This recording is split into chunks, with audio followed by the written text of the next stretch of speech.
اهدنا الصراط المستقیم۔ بسم اللہ والصلاة والسلام علی رسول اللہ، اما بعد۔ ناظرین، سوال و جواب کی محفل میں آپ تمام کا استقبال ہے۔ پچھلی ویڈیو میں ہماری گفتگو جاری تھی زمزم کا پانی۔ اس حوالے سے ہماری گفتگو جہاں پر رکی تھی کہ زمزم کا کنواں وہ بند ہو گیا تھا، اس کے نشانات مٹ گئے تھے۔ اب اس کے آگے کی گفتگو ہم شیخ سے سنیں گے۔ جی شیخ، کچھ وضاحت فرمائیں اس کے آگے کی گفتگو۔ بسم اللہ الرحمن الرحیم، الحمد للہ رب العالمین، والصلاة والسلام علی رسولہ الکریم، اما بعد۔ محترم ناظرین، جیسے کہ ابھی آپ نے سنا کہ پچھلی ویڈیو میں ہم نے یہ بتایا تھا کہ زمزم کا یہ کنواں اسماعیل علیہ السلام کے اس جگہ سے جہاں انہیں لٹایا گیا تھا، جبرائیل علیہ السلام کے پر یا پیر مارنے پر اس کا پانی وہاں سے چشمہ پھوٹا، اور ایک عرصے تک وہ پانی لوگوں کے استعمال میں رہا اور لوگ اس سے فائدہ اٹھاتے رہے۔ لیکن ایک وقت آیا کہ بنو جرہم نے اس کنویں کو مٹا دیا، اس کے آثار مٹا دیے گئے، اور بعض روایتوں کے مطابق بار بار کے سیلاب اور بارشوں کی وجہ سے پہاڑوں سے جو مٹی اور جو پتھر وغیرہ بہہ بہہ کر آتے تھے، اس کی وجہ سے بھی یہ کنواں مٹ گیا، یہاں تک کہ اس کے نام و نشان ختم ہو گئے۔ پھر ایک وقت آیا، اللہ تبارک و تعالی نے اس کو دوبارہ زندہ کرنا چاہا، اس کے پانی کو واپس سے دنیا والوں کے فائدے کی چیز بنانے کے لیے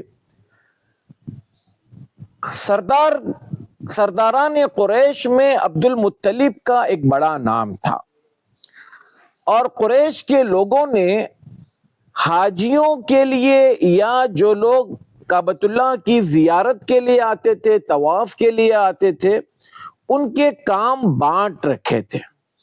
عبد المطلب کے ذمے جو کام تھا وہ حاجیوں کو کھانا کھلانے اور پانی پلانے کا تھا، لیکن مکہ میں پانی کی تنگی تھی، تو عبد المطلب نے اس حوالے سے اپنے آپ کے بارے میں یہ سوچنے لگے کہ اس کام کو کیسے نبھایا جائے۔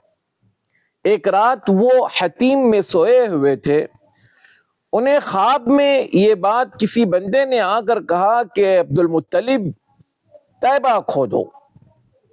عبد المطلب نے خواب میں پوچھا یہ طیبہ کیا ہے؟ اتنے میں وہ بندہ غائب ہو گیا۔ دوسرے دن عبد المطلب سوئے ہوئے تھے، پھر انہوں نے خواب دیکھا، خواب میں ایک بندہ کہہ رہا تھا عبد المطلب برہ کھودو۔ عبد المطلب نے کہا یہ برہ کیا ہے؟ پھر اتنے میں وہ بندہ غائب ہو گیا۔ پھر تیسرے دن عبد المطلب سوئے ہوئے تھے، پھر اس بندے نے کہا عبد المطلب مظنونہ کھودو۔ عبد المطلب نے کہا یہ مظنونہ کیا ہے؟ تو ان سے کہا گیا یعنی زمزم کا کنواں کھودو۔ تو عبد المطلب نے کہا یہ زمزم کیا ہے؟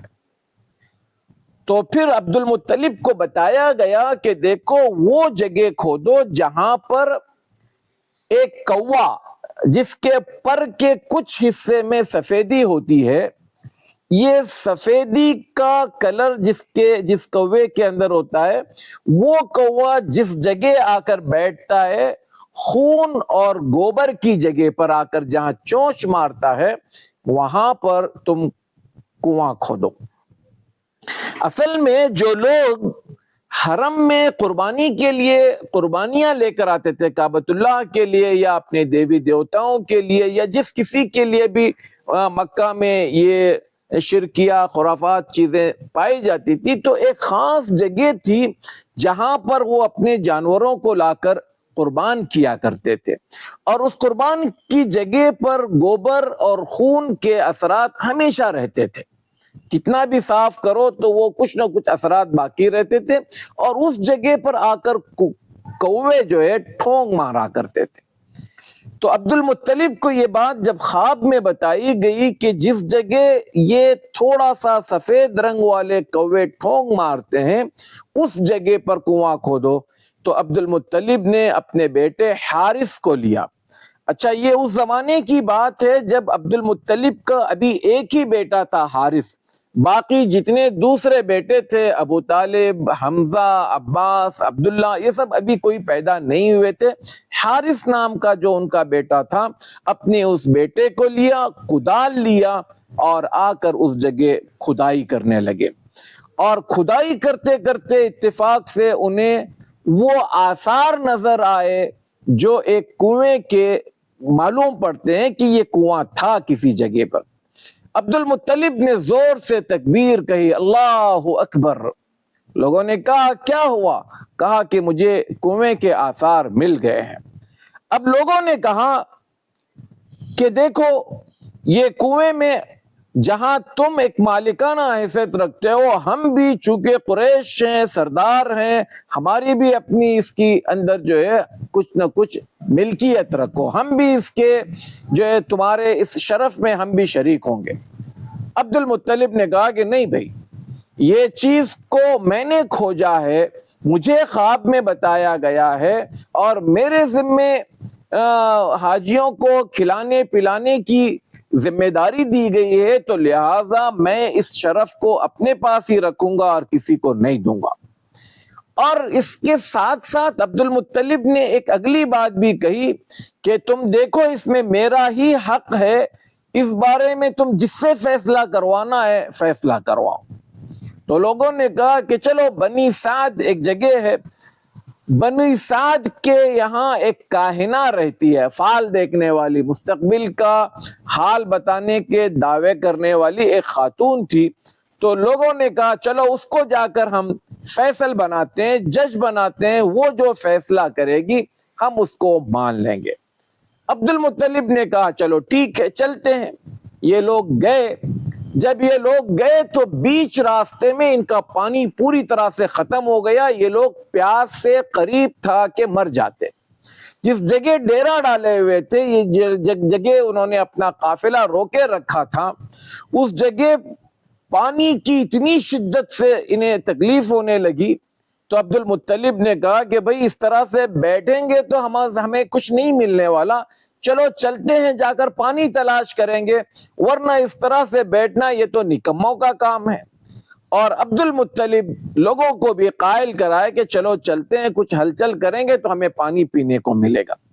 لوگوں نے عبد المطلب کی بات کو مان لیا، اٹھے۔ جیسے ہی سارے لوگ اٹھے، عبد المطلب نے اپنی اونٹنی کو بھی اٹھایا۔ تو یہ روایتیں ابن کثیر میں، طبقات ابن سعد میں اور کئی کتابوں میں ہیں، اور یہ سعودی عرب سے بھی چھپنے والی معتبر کتابوں میں اس واقعے کو لکھا گیا ہے کہ عبد المطلب جیسے ہی اپنی اونٹنی کو اٹھاتے ہیں تو اس اونٹنی کے نیچے سے پانی نکلتا ہے۔ جیسے ہی پانی نکلتا ہے، یہ لوگ پانی پیتے ہیں، اپنی سواریوں کو پانی پلاتے ہیں، پانی اسٹاک کرتے ہیں۔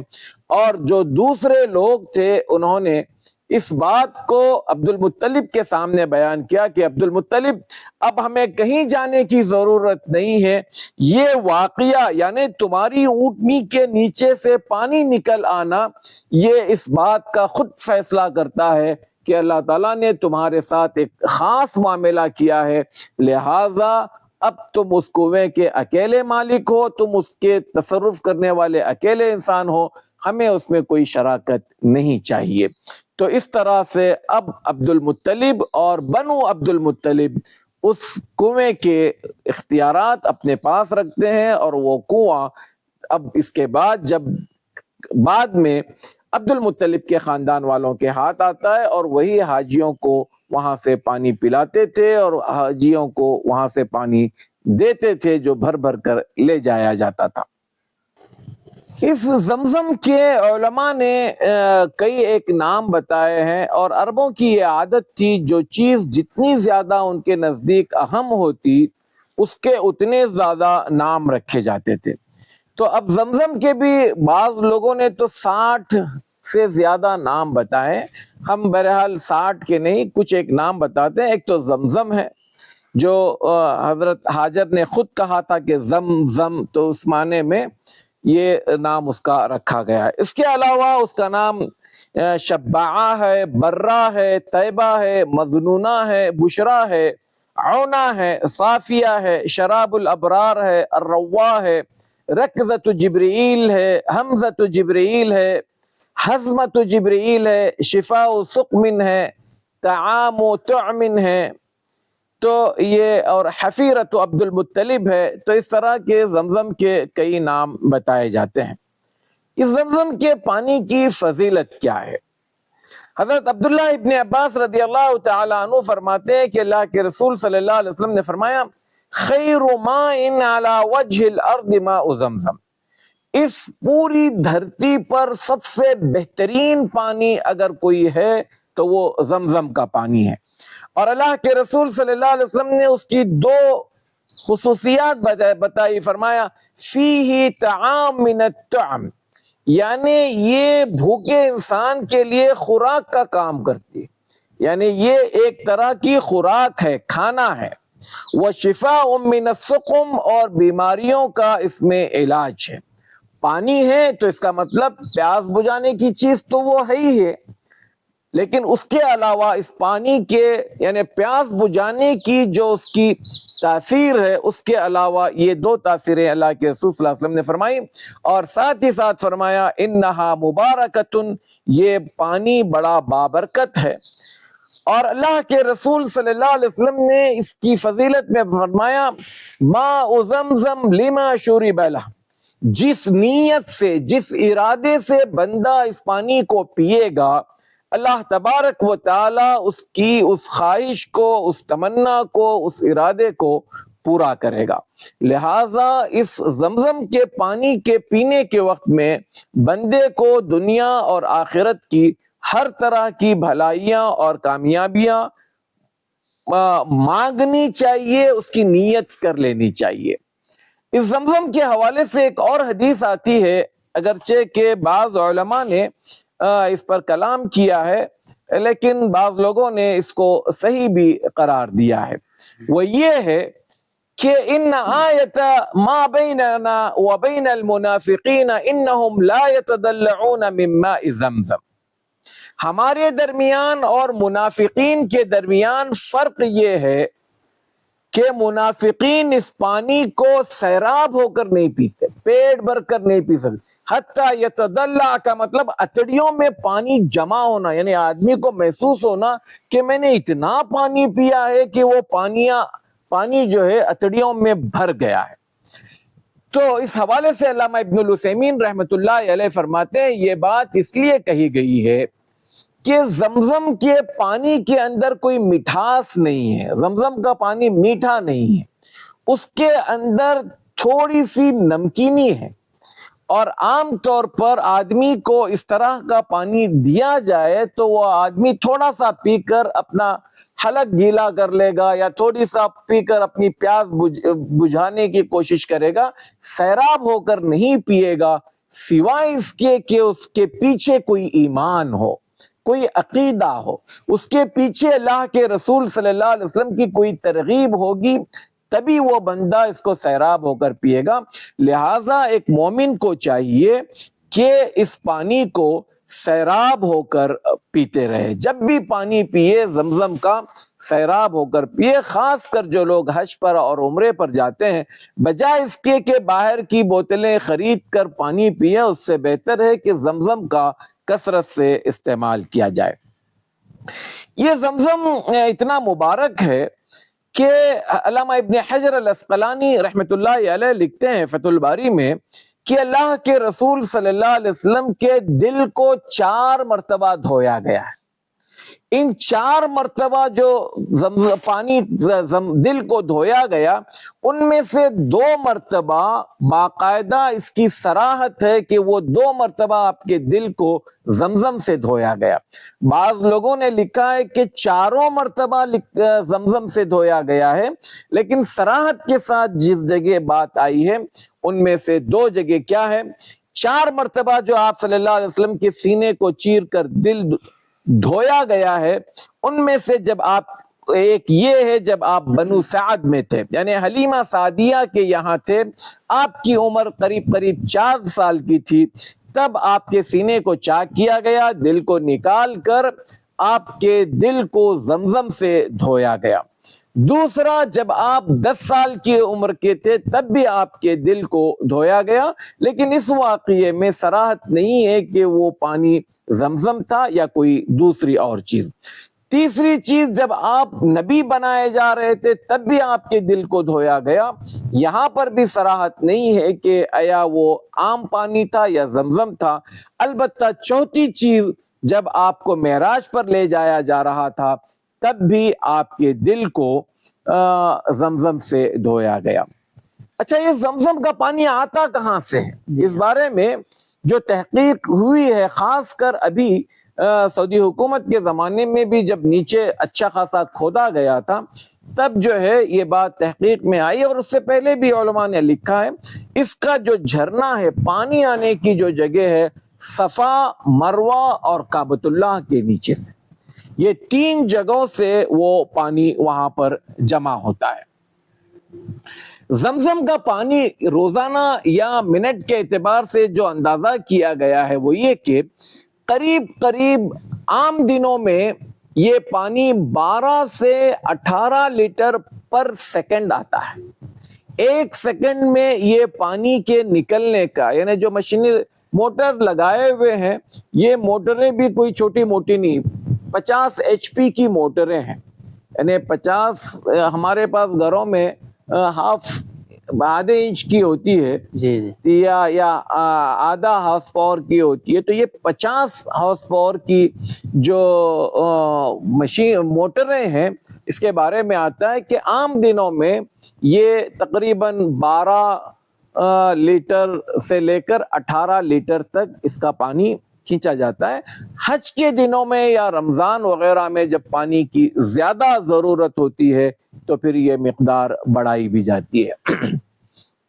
اچھا، یہاں پر ایک بات یہ بھی کہ بعض لوگ زمزم کے پینے کے جو آداب ہیں، ہم اس سے پہلے ایک ویڈیو بنائے تھے، ان غلط فہمیوں کو دور کرو، حاجیوں سے یہ خطاب کیا گیا تھا، تو اس میں یہ بات بھی شامل تھی۔ بعض لوگ یہ سمجھتے ہیں کہ زمزم کے پانی کو کھڑے رہ کر پیا جانا چاہیے، اور پھر سر پر کچھ پہنا ہوا نہ ہو، سر کھلا ہو، اس حالت میں پیا جانا چاہیے۔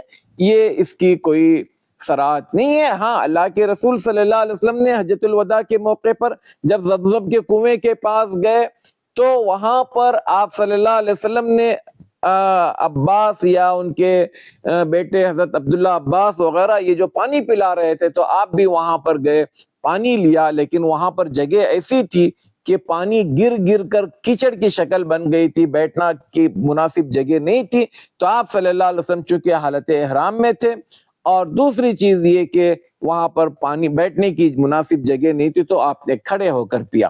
تو زمزم پینے کے آداب بھی وہی ہے کہ انسان کو چاہیے کہ وہ بیٹھ کر پیے، سیدھے ہاتھ سے پیے، بسم اللہ کہہ کر پیے، پینے کے بعد برتن میں اپنے پینے کے وقت میں سانس نہ لے، پینے کے بعد الحمدللہ کہے۔ یہ جو کچھ آداب ہیں، یہی سب کچھ آداب زمزم کے بھی ہیں۔ تو یہ زمزم سے متعلق کچھ خاص اور اہم باتیں تھی جو آپ کے گوشے گزار کی گئی۔ ابھی قریب میں سعودی حکومت نے جب مطاف کو وسیع کرنا چاہا اور ترکی زمانے کی بنی ہوئی وہ جو پچھلی عمارت تھی اس کو منہدم کر اس کو مطاف میں شامل کیا، تو اس بیچ میں ایک کنواں اور وہاں پر برآمد ہوا اندر سے۔ ہم انشاءاللہ اس کی ویڈیو اپلوڈ کریں گے اس کے ساتھ میں۔ شوف وصلنا بئر جديد لزمزم.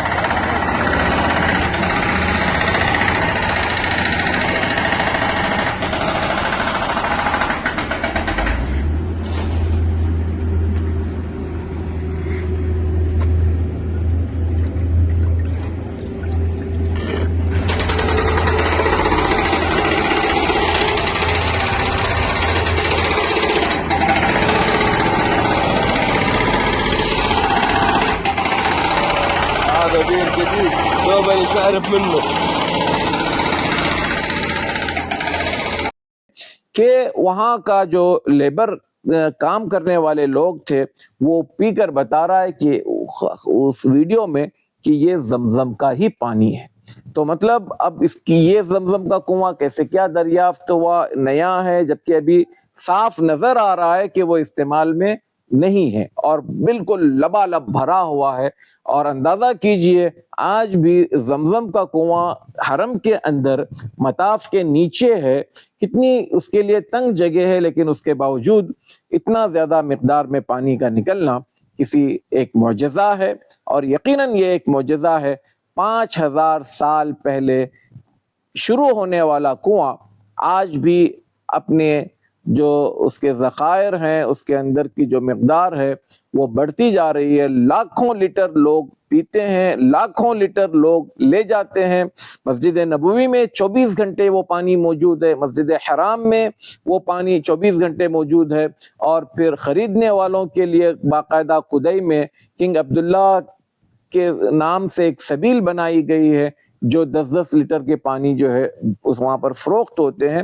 تو پانی اتنی مقدار میں دنیا بھر میں جاتا ہے, اس کے باوجود کبھی ایسا سننے کو نہیں ملا کہ یہ پانی کبھی ختم ہوا یا شارٹ ہوا. تو اللہ تبارک و تعالی جب کبھی ہمیں موقع دے زمزم تک پہنچنے کا تو ہمیں چاہیے کہ زمزم کو پئیں. یہاں پر ایک آخری بات کہہ کر میں اپنی بات کو ختم کرتا ہوں. کئی ایک ایسی نا علاج بیماریاں ہیں جس کا علاج علماء نے لکھا ہے کہ وہ صرف زمزم ہے. کئی ایسے واقعات, سچے واقعات ہیں, علامہ ابن قیم رحمۃ اللہ علیہ نے لکھا ہے اور بعض بڑے بڑے علماء نے بھی یہ بات لکھا ہے. شیخ صفی الرحمن صاحب نے ایک کتاب کی نظر ثانی کی ہے, اس کو ایک مجموعہ نے, کئی لوگوں نے مل کر وہ کتاب لکھا ہے. اس میں اس نظر ثانی میں جو واقعہ بیان کیا گیا ہے کہ ایک خاتون جو ایسے کینسر میں مبتلا تھی کہ بیلجیم کے ڈاکٹروں نے ہاتھ اٹھا دیا تھا کہ بھیا اس کا علاج ممکن نہیں ہے, ہم اس کا علاج نہیں کر سکتے. وہ بے بس لاچار ہو کر اس کے شوہر نے بالآخر انہیں حرم عمرے کے لیے لے کر آیا یا حج کے لیے لے کر آیا. اس بیچ میں اس خاتون کی ملاقات کچھ دیگر خواتین سے ہوئی تو انہوں نے اس خاتون کو مشورہ دیا, ان کو سینے کا یعنی پستان کا کینسر تھا, کہا تم زمزم اسی نیت سے پیو کہ اللہ تعالیٰ تمہاری بیماری کو دور کرے اور اس پانی کو اپنے سینے پر اونڈیلتے رہو. تو وہ خاتون جتنے دن رہی یہی کام کرتے رہی. ان کا نہ صرف یہ کہ وہ علاج, وہ کینسر کنٹرول ہوا بلکہ سرے سے ختم ہو گیا. تو ایسے جب انسان کا عقیدہ مضبوط ہو, اللہ کے رسول صلی اللہ علیہ وسلم کی باتوں پر اس کا عقیدہ مضبوط ہو کہ ہاں ماء زمزم لما شرب لہ, تو یقیناً پھر یہ اثرات نظر آنے لگتے ہیں. اگر کوئی بیمار ہے اور وہاں موجود ہو تو اس طرح کے اس پانی کو پی کر یہی نیت سے پیے. اور اگر کوئی بھوکا انسان ہے, اپنی بھوک مٹانا چاہے, اور کوئی بیمار انسان اپنی بیماری دور کرنا چاہے, یا اور بھی آپ کی جو بھی نیتیں ہوں, جو بھی آپ کی تمنائیں ہوں, اس زمزم سے آپ ختم کر سکتے ہیں یا اس کو آپ حاصل کر سکتے ہیں. اللہ تعالی ہم سب کو اللہ کے رسول صلی اللہ علیہ وسلم کی بتائی ہوئی ان باتوں پر یقین کرنے اور اس یقین کے ساتھ ساتھ اپنے ان اعمال کو کرنے کی توفیق عطا فرمائے. السلام علیکم ورحمۃ اللہ وبرکاتہ. وعلیکم السلام ورحمۃ اللہ وبرکاتہ. کہ صراط مستقیم کا جو چینل ہے ماشاءاللہ معتبر ہے. میں نے بھی اس کی کئی کلپ سنی, بہت دلائل دیتے ہیں, بہت تفصیل کے ساتھ مسئلے کی وضاحت کرتے ہیں, اس لیے مجھے یہ چینل پسند آیا. میں آپ سے بھی ریکمینڈ کروں گا, سفارش کروں گا کہ آپ بھی اس چینل سے فائدہ اٹھائیے. اللہ تعالیٰ آپ کو جزائے خیر دے.